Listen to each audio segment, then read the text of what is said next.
Hi everyone, I'm David Rodriguez. Welcome to Leaning Left. As I record this, it is Indictment Day.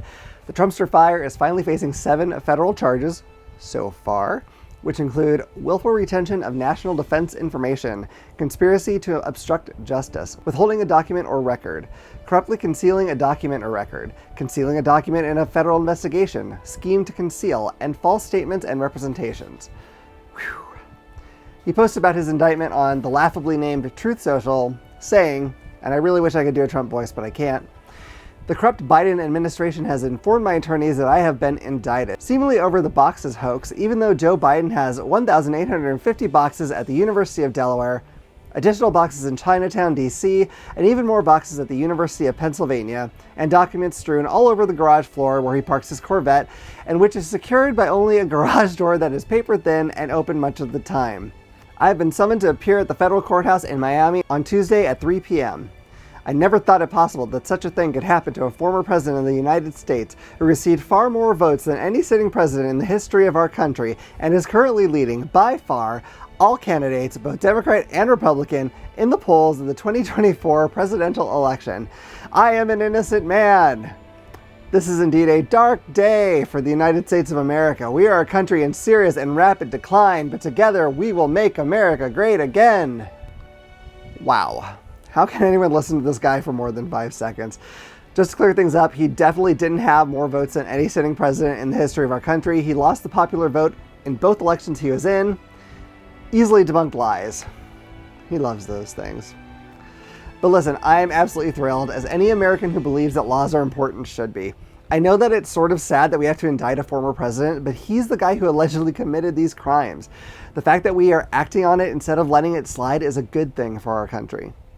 Now look, I know an indictment isn't the same as a guilty verdict. It's completely possible that he could be found not guilty of these 7 federal charges, and not guilty of the 34 charges from New York, and not guilty of however many charges that will eventually come out of Georgia. But that's an awful lot to be up against, especially when he manages to incriminate himself almost every time he opens his mouth. Like most people, I wanted him to be in trouble much sooner. Half the things he was charged with, we saw him do. The evidence was always right in front of us, and a lot of people gave up hope of anything happening as the months went by. It bothered me too, but you know what? I'm glad it took this long, because I'm very confident that Jack Smith looked at this from every possible angle and chased down every lead, because a smart prosecutor, which he is, doesn't bring a case to trial he doesn't think he can win, especially when it's this high profile. Right now, Republicans are screaming, "What about Joe Biden's documents?" because they aren't good at details. Biden alerted the National Archives that he had documents and cooperated completely.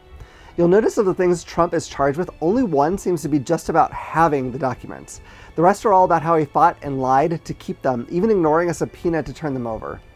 Then they're also talking about some bribery scheme that blah, blah, blah, blah. Look, if Biden actually did something wrong, which I doubt, but if he did, he should get in trouble for that. He absolutely should, in whatever way is appropriate to the wrongdoing.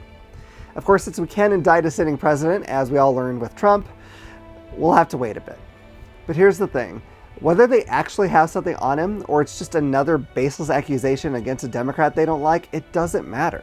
The two issues have nothing to do with each other. There isn't a rule that only one president can be indicted each century. So if Biden did something wrong, then yeah, get him in trouble.